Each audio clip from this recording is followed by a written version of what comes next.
Good morning all, I'm Johnny B and welcome to World Cup 26, day 15. Before we go on to Scotland, I'm going to leave that to last. Let's go through all the other games because they're coming thick and fast. So 6 games on this little podcast I need today, and then I need to do a preview on the other 6 games. So I'm going to just kind of run through them quickly, and I'll give you a bit of info on the Scottish game and my thoughts and everything else. So, first of all, Bosnia 2, Qatar 1. And that's exactly what I said the score would be. And I'm not going to go through all it, but Bosnia deserved to win. Qatar had chances here and there, so did Bosnia, but Bosnia took their 2 chances and really well done to them. So, I've got a funny feeling they'll go through to the next round. Well done, Bosnia. Qatar will be gone. Now, Switzerland and Canada. I thought that would be a 2-2 draw, and I was pretty close to it. Switzerland went 2-0 up. They've got some decent players in that Switzerland team. They play as a team, and they know where they want to get to. Canada's been really good, but did they rest a couple of players? No. I thought it would have been a draw, and they would have just played out a draw. But anyway, Switzerland topped the group. Was good on them, and Canada will go through also. So I'm looking forward to see how they 2 teams progress in the last 32, depending on what kind of draw they get. But I don't think if you were a team you want to come up against any of they 2. Really good game this morning, good football and 2 good sides. I've been enjoyed watching both of them playing. The next game we'll go on is Morocco and Haiti. I said it would be 3-0 Morocco, but Haiti, they've just come out, had a crack. What about their second goal? That's the goal of the tournament so far. He's absolutely fucking leathered that into the top corner. What a strike. And it's great to see them. Luckily, they never played like that against Scotland. Otherwise, we'd have been in fucking trouble. I know we're in trouble anyway, but honestly, Haiti were brilliant. Morocco, did they just go through the motions until Haiti scored? I don't know, but it was a really entertaining game. Obviously, Morocco scored 4 goals, but could have been different. It was a really close game, although it was 4-2. So well done, Morocco. They're going through to the next round, and Brazil. Next game we'll get on to is Czech Republic and Mexico. So I said it would be 2-0 to Mexico. 2-1 to Mexico. But it ended up 3-0, and Mexico's a really tough side to beat.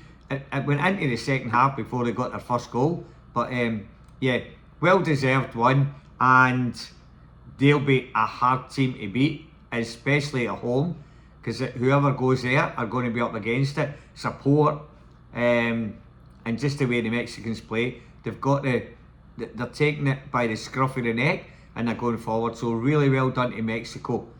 Brilliant result and great effort for them. The last game we'll get on to is South Africa and South Korea. Now, I would have said that would have been a South Korea win, like close, but South Africa done really well to win that game, and they've qualified for the last 32. So well done. I never gave them a chance. I thought they'd be gone. Don't know much about them. I just thought, nah, they'll not do that well, but honestly, all these teams, the African teams and all that, they're very, very strong. They're big boys and they don't get pushed off the ball too easy. And they can finish and they can just run for that 90 minutes. So, well done to them. Disappointing for South Korea.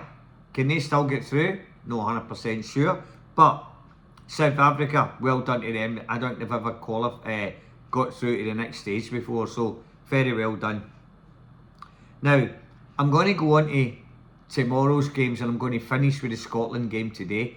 But my preview of tomorrow's games will be, so, Caracas and Ivory Coast. Again, not a great game in the making, but I'm going to say Ivory Coast will win 2-1. So, TAB time, get there, get your money on. Next game is Ecuador and Germany. Now the Germans got off to a flyer, and then they kind of struggled in that second game. They've already qualified. Will they take it easy? I don't think so. I think they need all these players want to score goals. They want to be the top scorers in the tournament. They want to go far and they want to keep the momentum going because Germany's a real good side. And if they win this, that'll be 3 out of 3 in their group. And a brilliant feat for them. So I'm going to say Germany will win 3-0. Again, get your money on it. Next game is Tunisia v Holland. Holland are flying. I know they beat Sweden 5-1, but Sweden were very unlucky that game. I'm telling you, if you watch the whole game again, I don't mean they would have won the game, but it could have been a lot closer. So I believe that the Dutch will go really far in this tournament just because they've had I don't mean an easy section, but they've made easy work here. So I'm going to say tomorrow, Tunisia 0, Holland 4. I'm going to say 4-0 Holland. Tunisia has been really fucking disappointing. Sacked their manager. They should have sacked most of the team with him and then just got them all out there. Play the second team, play whoever. Maybe they don't have one, but they're absolutely shit from start to finish, and I don't believe it'll get any better tomorrow. Next game is a cracker. Japan and Sweden. I think this is going to be a cracker of a game. The Japanese just never give up. They're always in there, they're physical, they're fast, they're small, but they're fucking good. They get in there and they get about it. And Sweden is a very, how do you say it, very elegant side. They've got some decent players in there that can finish. So this is going to be a cracker of a game. And I would love to talk about it more, but you don't want to hear me all day and all night, every day, every night, because I need to go into the Scotland game. So I want to run through this. I'm going to go Japan 2, Sweden 3. It's going to be a 5-goal thriller, and I think Sweden will come out on top. Don't really care how it goes. We've got Maeda in Japan and Nygren playing for Sweden. So 2 of the boys are going to go really well. So anyway, see how that one goes. Next game is Paraguay and Australia. Now, obviously I live in Australia. I'd like to see them going alright. I wrote them off before it. I thought they'll get beat with Turkey. They'll get beat with the USA. They might get something out of the Paraguay game. This will be the game. But you know what? Paraguay need the points more than Australia do, and I think they'll be fighting for it. I think they'll be up for it. I'd like to see Australia getting a couple of goals and a bit of an open game instead of this fucking cagey shit that some of the teams are playing. And when they do play that cagey way, they're getting beat and they're paying for it. So I'm going to go Paraguay 2, Australia 0. And I'm sorry, I know Australian fans will go, for fuck's sake, what's going on here? I just feel that's how the game's going to go, and it'll be a disappointing day for Australia. But if they can keep the score down, maybe 1 or 2-1 or whatever, very, very close, they might just get through to that next stage. They'll be better off in Scotland, which we'll get to soon. The last game is Turkey v USA. Now, USA's already through. They've beat Australia, and they beat, who did they beat the first game? Paraguay, 4-1. So, they're already through. I think they might rest a few players. They want to win and all that, but I think Turkey need to do something. They don't want to go home when they win. So on this game, I think it'll be another good game. But I'm going to go Turkey 2, USA 1. So there's my teams. So get to the bookies and get on Ivory Coast, Germany, Holland, Sweden, Paraguay and Turkey. So that's 6 results. That should get you a bit of coin back to get ready for the last 32. Now, let's leave the best till last, or should I say the worst till last. Scotland 0, Brazil 10. Well, it could have been fucking 10 the way we were playing, but we lost 3-0, and it was 3 going on, much more than that. And I cannot believe the fucking calamities at the back. It was like a dog's breakfast. Every time they threw the ball out for the keeper, they just looked like losing the ball. Big McKenna, I don't know. I've seen Milk turning fucking quicker than that. That was awful. Gives the ball away, bang, goal. And you're thinking, you know, just keep the score down until half time or 25 minutes into the game. I thought the team that he picked was alright, but Steve Clarke cannot be the Scotland manager anymore. He's a dismal and he's grim and he fucking never smiles. I don't expect him to smile after the game of day, but even before the game or whenever, he doesn't smile. He's not got that character or that personality. I know the players like him. The only reason the players like him is because he picks them. All the players that don't get picked won't fucking like him. They'll be hoping a new manager comes in. But we need a manager who's going to actually want to take the ball out of the fucking halfway line and stop sitting at the back. And then you lose a goal because we're playing out for the back, and then Big Henry does the same thing again, loses the ball, and they score. Luckily, the ref said he tripped him up. I don't think he fucking tripped him up. I just think he's made an absolute, as I say, Doug's breakfast, pig's arse, whatever you want to call it. It was awful. We should have been 2-0 down, we got away with it. Then, Andy Robertson, who's been playing for Scotland for years, he fucking gives the ball away as well. And they run in, bang, another goal. And I'm thinking, we're just committing suicide at the back. Wouldn't you, playing Brazil, just get fucking ready up the park and then start for there? I know you're going to lose the ball and you're just getting it away. Better gain it away up there than it is in your own box. It's an absolute shambles. Players never stood up. We had a couple of headers, couple of chances, but that was for long balls in, throw-ins. There was no fucking nice wee 1-2s into the box, bang, score. Absolutely nothing. Brazil took the absolute piss out of his, and Clarke got interviewed and he's walked away because he's in a huff and all that. He picks a team, he plays the way he wants to play, and that isn't the way the Scottish players want to play. I can assure you, they don't want to play defensive, but he's got them in that mode. We done it in the Euros. We went and played 3 games and shat the fucking bed. Played at the back, never took our chances. He played negative, and we're thinking to ourselves, surely he can't do that again when we go to the World Cup.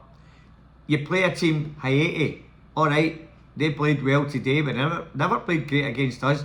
We were shit against them. We should have tried to put 2 or 3 against them instead of holding on to that 1-0 victory.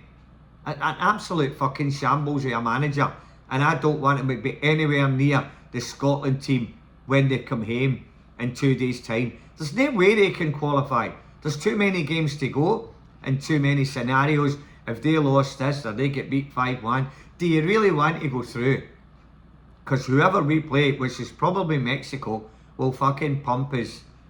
And because he's not going to go, we're playing Mexico, it's a 1-0, let's go for it. He's going to sit back again, hoping that he doesn't fucking lose a goal and then give it all away. How many defensive errors did we make? It's absolute shambles. If your team can't play out for the back, fucking move it up the field. Absolute joke, Steve Clarke. Go and coach fucking Ayr United. Sorry, Ayr United fans, but somebody like that.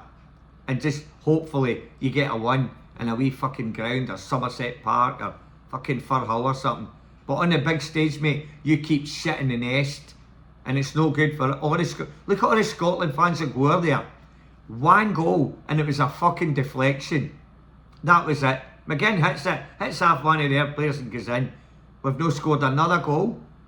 It's nonsense. And you're going like yourself, hey, but look who we played. We played Morocco and we played Brazil. So what? If you got to play the fucking best, you got to beat the best. And if you don't go out there and have a crack and at least have a fucking shot on goal, you're not going to win. So he can look at all his players, make mistakes, fucking do whatever he wants to do. He picked a team, he set them up to play that way, which was an absolute fucking suicidal 2 games they played. Absolutely mince. I can't say enough about Clarke. He needs to go as the Scottish manager, and I don't. And half of the players, probably by the sell-by date, play the young ones, bring the young ones. That Haiti, they attack teams. They're no any better than us. Why can't we fucking attack them? Why are we sitting back and just waiting for the fucking inevitable to happen? If you sit back far enough, they're going to score.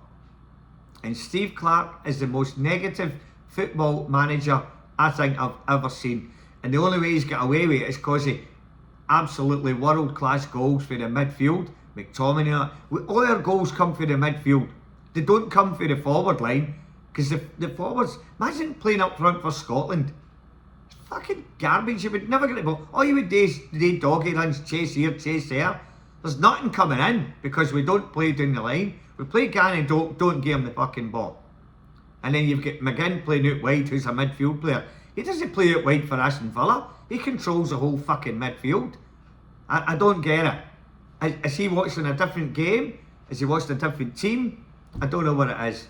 It's been a disaster again, and you've got all these fans going out there spending fucking thousands and thousands of dollars to watch that shit. Honestly, Clark, have a look at yourself. Just step down, mate. Even if you get through, luckily, to the last 32, just walk away, mate. Let the second in charge take it, because they might actually fucking press on a wee bit.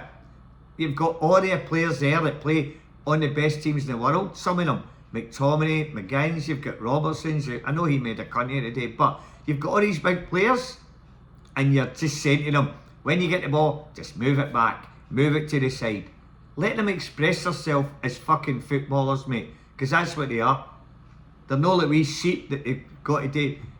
The best players, just off the cuff, bang, I'm going to go round him and I'm going to cross it. You're telling them, don't go round him, pass it back the way. Absolutely garbage. Sorry about the fucking rant. I'm raging and I just want to get this our way. Get the last 32. It ain't going to be us. So, Scotland fans, you got any comments? I'm welcome to hear them. If I've got something wrong, tell me. But I look at Steve Clarke and I go, I do not want him there ever again. Absolutely nonsense. And his interviews are even worse. He's fucking raging at people that are asking him questions that they've got to ask him. He doesn't want to answer them. Walks out of the interview. Dickhead. Absolute fucking dickhead. Anyway, I don't know how I'm going to cheer myself up. The only way I can cheer myself up is if England get knocked out and all. Which it could happen, but I don't think so. Anyway, time of a good night. Nonsense. Sorry for the rant and the rave. But remember, Bonnie Scotland.